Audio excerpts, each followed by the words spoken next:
定年後、あなたが本当に失うのは、会社の名刺でも、老後資金でもありません。誰からもあなたが必要だと言われなくなる、あの残酷な静けさです。人は一人でいるから孤独なのではありません。社会から、そして大切な人から、自分の存在を忘れられたと感じた瞬間、急激に孤独の闇に突き落とされるのです。50代、60代を迎え、人生後半のステージに突入したあなた。今、胸の奥にかすかな寂しさを隠していませんか？今日は、綺麗事なしの現実をお話しします。少し耳が痛いかもしれません。しかし、最後まで聞けば、あなたの明日からの生き方は確実に変わります。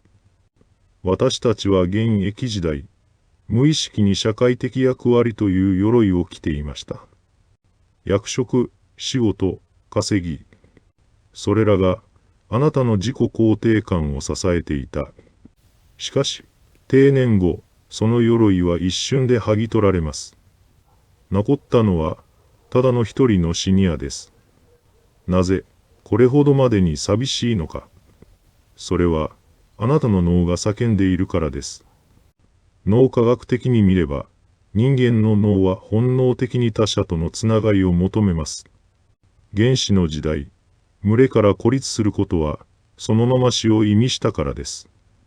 つまり、あなたが感じる見捨てられる恐怖や、老いへの恐怖は、脳の生存本なのです。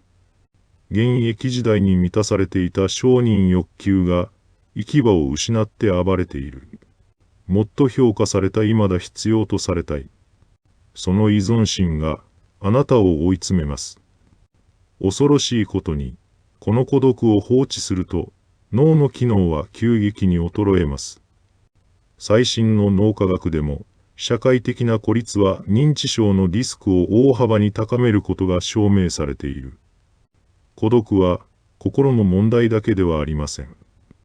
あなたの健康寿命を持ち締める静かな病なのです。実際のシニアライフはどうでしょうか？現実は理想のセカンドライフとは程遠い。定年を迎えたある60代男性の話です。現役時代はバリバリ働き、部下も大勢いた。しかし今、彼の人間関係は驚くほど狭い。朝起きてリビングに行く。夫婦関係は冷え切っている。妻とは必要最低限の会話しかありません。今日の昼、何？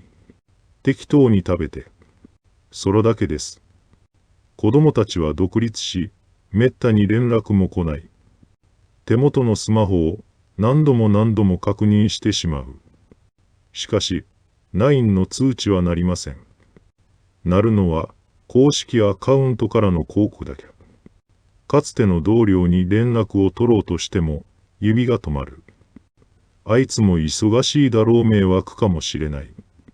結局、メッセージを消す。気がつけば、一言も喋らないまま夕方を迎えている。話し相手が欲しくて、どこかに出かけたくなる。用事もないのに、近所のスーパーやコンビニへ行く。セルフレジではなく、あえて店員のいるレジに並ぶ。ありがとうございましたという、マニュアル通りの一言を求めている。テレビは朝からつけっぱなしです。静寂に耐えられないから。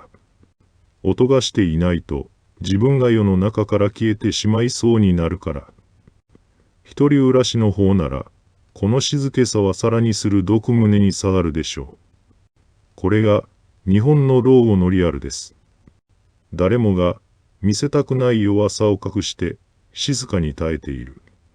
では、この底なし沼から、どうやって抜け出せばいいのか。老後資金をいくら貯めても、心の空腹は満たされません。ここで、日本が誇る哲学の出番です。禅の教えに、響いて口実という言葉があります。過去の栄光にも、未来の不安にも、心を渡さない。ただ、目の前の一瞬に、全力を尽くす。あなたは今、相手を変えようとしていませんか？妻が優しくしてくれない。子供が連絡してこない。それは無駄な努力です。他人は絶対に変えられない。変えられるのはあなたの習慣だけです。現役時代のプライドを捨てて、こちらから頭を下げる。親鸞は人間の弱さを徹底的に肯定しました。自分は完璧ではない。弱い人間だ。そう認めることから本当の幸福が始まります。社会的役割がないなら自分で作ればいいのです。地域のゴミ拾いでもいい。ボランティアでもいい。誰かのために動くとき、脳からは快楽物質が分泌され、自己肯定感が復活します。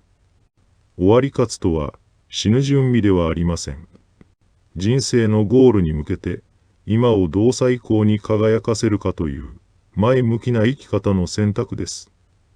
孤独を消す方法は、あなたを満たしてくれる誰かを探すことではありません。あなた自身が誰かの光になることです。